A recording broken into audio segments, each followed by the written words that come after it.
Mga kapatid, pinaka-hot topic nitong linggo ang video na in-upload ng mga social networking site kung saan isang estudyante ang nakipagtalo sa isang lady guard sa LRT Santolan Station. Oo nga, Joby, umani ng matinding batikos ang estudyante at para kunin natin ang kanyang panig live po ngayon sa ating programa si Paula Salvosa. Good evening sa'yo, Paula. Una kong tanong sa'yo, kumusta ka na? Medyo nakaka-recover naman na po. Pero, masakit pa rin po yung mga nangyari. Kasi, grabe po yung impact tsaka yung effect po sa buhay ko. Totoo ba yung balita na hindi ka na nakapasok sa iyong paaralan? At may kinalaman ba talaga ito sa video nga na kumalat? Hindi po, I was advised and I preferred to not go to school muna. Kasi po, mainit pa nga po. Natatakot po kasi akong sumakay ulit ng LRT. Baka po sakali. Baka po kasi may bumato or something. Baka po magalit yung mga tao. Baka makilala po nila ako dahil dun sa video. Pero hindi po totoo na na-expel ako.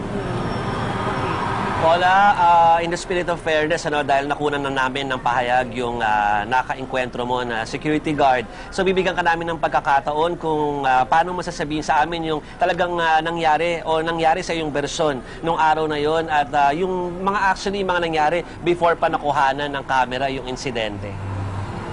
Yun nga po kaya nga po nagpa-interview ako sa inyo so that I get the chance to explain po talaga yung nangyari nung Tuesday bago mag 2 p.m. po. So, papasok po ako ng LRT station, merong x-ray machine, may guard po dun sa x-ray machine, tapos dun po pagpasok sa parang arc, meron din pong guard. Tapos, nakita ko po kasi yung guard dun sa may parang arc, nakita ko po siya na sumisenyas na pumasok. So, yung bag ko po kasi, maliit lang po siya. As in, parang pouch lang na, sling bag, ganyan. So, pinubuksan ko na. Tapos, papasok ko. Narinig ko yung lady guard dun sa may x-ray machine. Sabi niya, "Miss, pakalagay yung bag mo sa machine." Ganun po yung tono.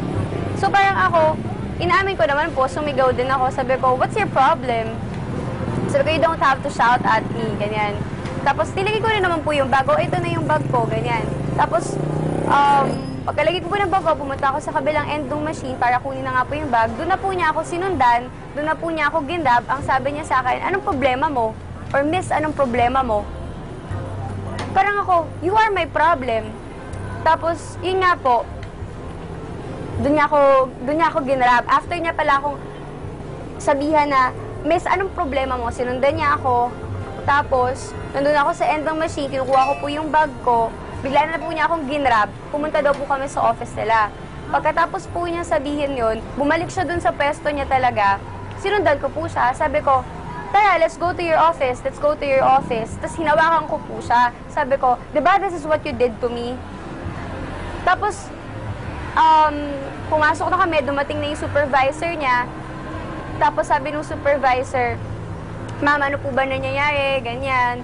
Tapos, nung nandun na yung supervisor, yung lady guard po, biglang maamo na po yung mukha niya.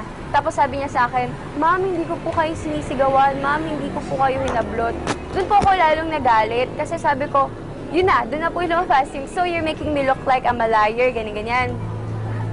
Tapos, sabi niya po, "Hindi ko po kayo sinigawan," ganyan.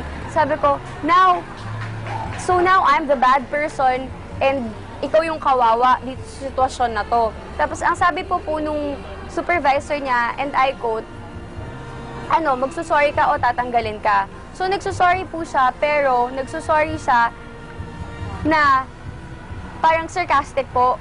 Sabi niya, "O di sorry na lang po, o di sorry po," ganun. So parang doon ko sinasabi na nakita rin po talaga sa video na you're apologizing to me? Is that how you say sorry? You're apologizing to me in that manner? Ganyan. Tapos, habang nagsasalita po ako, hindi po nakikita sa video. Yun po kasi yung gusto kong i-clarify talaga. Nakita lang po sa video yung facial expression ko, na galit ako, pero hindi po nakita ng buong Pilipinas, ng lahat ng tao, pati sa ibang parte ng mundo, na yung lady guard, habang kausap ko siya, ngumingiting aso po siya sa akin. Tapos kung paano po siya mag-sorry sa akin. Na yun nga po yung nagagalit ako kasi bakit ngayon ang lumalumanay mo nagsalita? Tapos doon na po, nag-freak out na ako, ganyan. Inaamin ko naman po talaga na sabi ko sa kanya, I'm really pissed, sorry. De, Paula, meron din kasi mga kumakalat, ito narinig natin doon sa social networking sites, yung version na sinasabi na ang hinihiling mo sa kanya ay lumuhod para mag-sorry sa'yo. So, maaari ba namin, sabi ng Lady Guard, so we want you to give us your, yung version mo na kung totoo ba to o hindi. Ayun po, gusto ko pong ding linawin yun. Kasi, parang, sino ba naman po ako para magpaluhod ng tao, diba? Parang mukha lang po kung yagit dun sa LRT, tapos magpapaluhod ako ng tao. Ang sabi ko po sa kanya, inaamin ko naman po, sabi ko, I want you to apologize to me in front of everybody doon sa LRT. But never ko pong sinabi na lumuhod siya sa harapan ko. At never ko rin po siyang siniko. Ako po yung nagkaroon ng bruise and I can prove it to you. Meron pa pong bruise mark dun sa after niya po kong hablutin. Pero never ko po siyang siniko. Miss, sir, I'm only 84 pounds. Pag siniko ko siya, baka parang tinapik ko lang po siya. Okay, Paula, kilala mo ba kung sino ang nag-upload at may legal na hakbang ka ba laban sa nag-upload ng video? Kasi, syempre, ito talaga ang legal question natin dahil yung ginawa rin nung nag-upload ay hindi rin tama. At pati dun sa mga nag-share at nagpakalat ng video. Opo, nakita ko po nung Wednesday na po ata ng madaling araw na in-upload nga po ni Gregory, hindi ko po maalala, Llamoso or something. Parang yun nga po, siya po yung nag-upload ng video. Tapos, alam ko po, ni-request pa siya to put it down, to put the video down. Pero ang sabi niya po, hindi niya po ilalabas sa media, pero hindi niya po tatanggalin yung video. Sabi niya po, na-irita lang ata siya dahil narinig niya ako nag-i-English sa Santolan Station, na nag-freak out ako, nagsisigaw ako. Kaya daw niya po in-upload yung video. I mean, kung hindi niya po gustong mag-cause ng harm sa akin, sa buhay ko, bakit niya i-upload yung isang video na kulang-kulang naman po in the first place?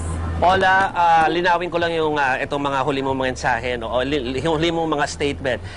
Sino yung tao na lumapit doon sa nag-upload o nakipag-usap via internet sa kanya? Ikaw ba o parte ng circle mo? Sorry po, hindi ko po narinig. Paula, yung bang nakipag-communicate doon sa nag-upload ng video, ikaw ba yan o yung mga tao lang sa paligid mo? From my school po, actually student council. Pero hindi po ako kasi wala po akong contact. And nung nangyari po yun, diba Tuesday, Wednesday morning, until kahapon lang po, I shut down everything. My Facebook, my Twitter. Kasi, aminin ko po, sobrang traumatic po talaga. Hindi ko alam. Alam niyo po yung feeling na makikita niyo na lang po yung sarili niyo sa internet. Hindi ko po talaga... Paula, kaya namin tinatanong sa iyo yun, dahil nga mukhang meron kasing mga experts at mga legal personalities na nagsasabi na pwedeng habulin doon sa puntong yon yung nag-upload. Kasi sa inyong mga mensahe kayo na sinasabi mo na parang may pumipigil sa kanya o may nagsabi sa kanya na tanggalin niya na yung pagkaka-upload, pero hindi niya pa rin ginawa. So, ang tanong na lang namin sa iyo ay kung ano yung magiging move mo. Meron ba legal move kang gagawin para nga harapin itong nag-upload na yan? Yun nga po kaya po lumapit ako din, lumapit po ako sa inyo.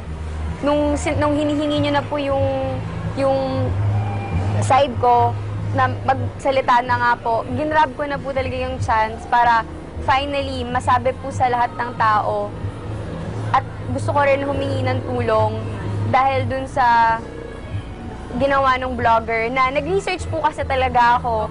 Sabi po na parang if someone published anything against another person, may it be true or right, ay may it be true or false, liable po talaga siya.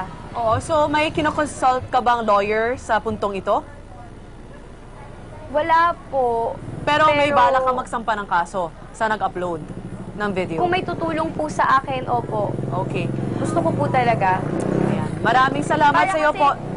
Yes, Paula. Go ahead. Para po kasi Grace. maging lesson na rin po to dun sa mga irresponsible vloggers, irresponsible na nag-upload ng videos, Siya na lang. na hindi porket nakakita kayo ng isang video, nairita kayo, or nakakatawa, or nagalit kayo dun sa sa ginawang act nung isang tao, i-upload nyo na without uploading what happened prior to what was taken dun po sa video.